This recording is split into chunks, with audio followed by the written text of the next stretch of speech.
evening and welcome to Tucker Carlson Tonight. Ever notice how certain people have started to disappear?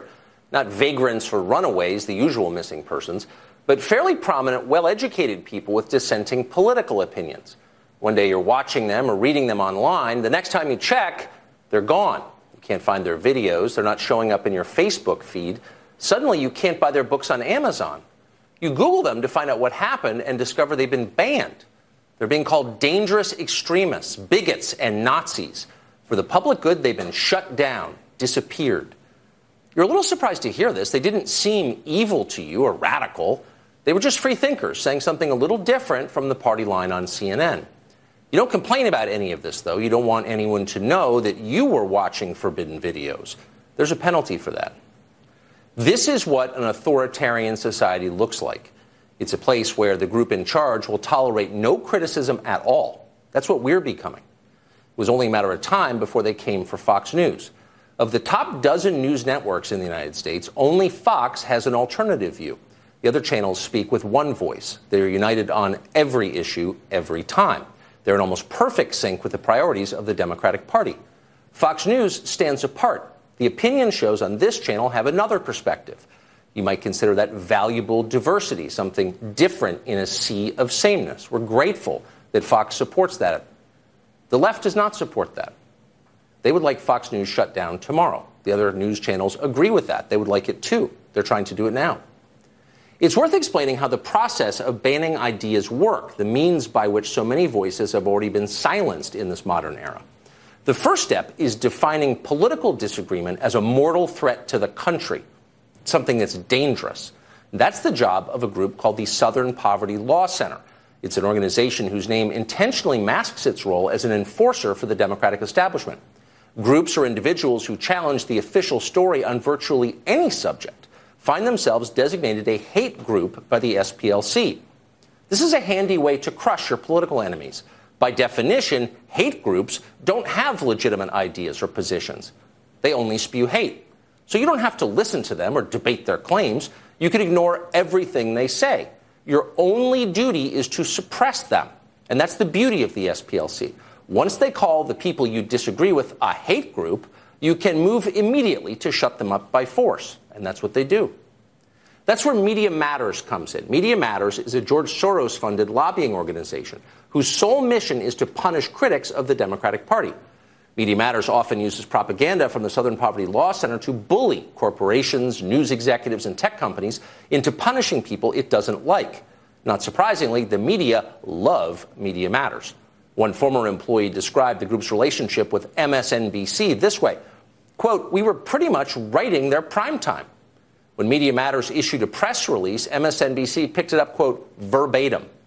Media Matters staffers once explained that the organization's close relationships with journalists in the National Press Corps were vast. Here are some quotes.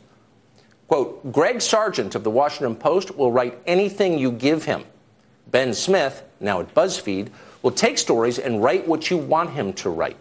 The people at Huffington Post were always eager to cooperate. Jim Rainey at the LA Times took a lot of our stuff. Brian Stelter at the New York Times was helpful. Well, Brian Stelter has since left the New York Times. He's now the House eunuch at CNN, announcing proclamations from his tiny king, Jeff Zucker. He takes his talking points, though, still from Media Matters. Here's Zucker's puppet.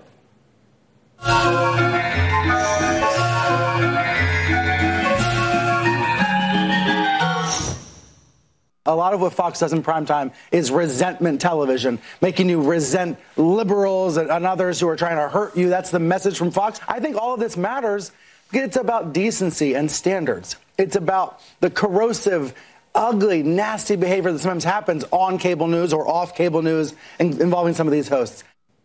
It's about decency, cries the eunuch. We must have decency. By which the eunuch means less disobeying, more obedience. Stop criticizing the program, or else. This is the face of state media. Why does Fox even exist, they wonder? We've got 11 other perfectly good cable channels, all of them approved by management and obedient to the people in charge. How could anybody watch something different? Fox can't be legitimate. They must be lying. Their viewers must be stupid. Listen to Don Lemon and the governor's brother tell you why Fox News shouldn't even be allowed. As journalists, we have to give you the facts. What happens there is you don't talk about the substance of what you said or if it's factual or not.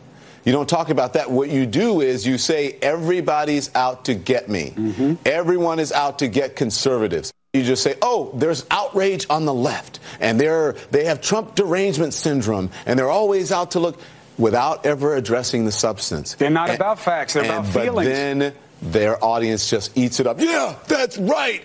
The left doesn't, not even caring about the facts. Don Lemon is calling you dumb. Savor the moment.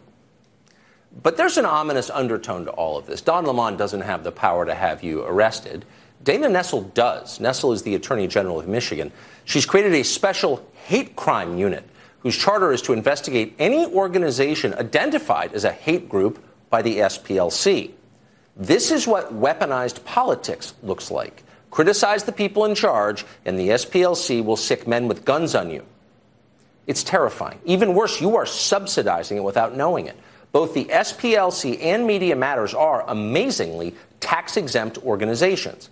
In its original tax application to the IRS, Media Matters claimed that the American news media were dominated by a pro-Christian bias that needed them to balance it. Despite the obvious absurdity of that claim, the group received nonprofit status. It has been violating the terms of that status flagrantly ever since. For example, during the Obama administration, Media Matters held weekly strategy discussions with the White House about how to hurt its political enemies. Media Matters kept an enemies list of Republicans to destroy, including Steve King of Iowa. This is a violation of federal tax law. Tax-exempt nonprofits cannot function as an arm of a political party. Media Matters clearly does. According to a piece in the New Republic, a liberal magazine, Media Matters changed its mission during the 2016 Democratic primaries to campaign for Hillary Clinton. We were, quote, running defense for Clinton, one Media Matters staffer said, quote, defending Hillary from every blogger in their mother's basement. In a leaked 2015 memo from inside Clinton's campaign, staff discussed cooperating, coordinating, colluding with Media Matters to attack Republicans and accuse the press of biased coverage of Hillary. In an email from January 5th of 2016, Hillary's staff discussed working with Media Matters to counter a Vanity Fair piece on Huma Abedin. Quote, we have Media Matters and core surrogates lined up, which we can expand on tomorrow. This isn't just unethical, it is illegal.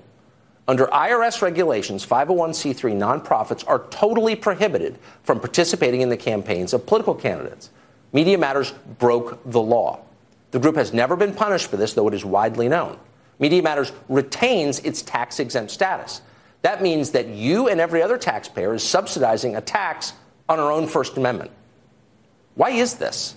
How can this be happening? Maybe someone should call the IRS tomorrow morning and find out. Dave Rubin hosts the Rubin Report. We don't agree on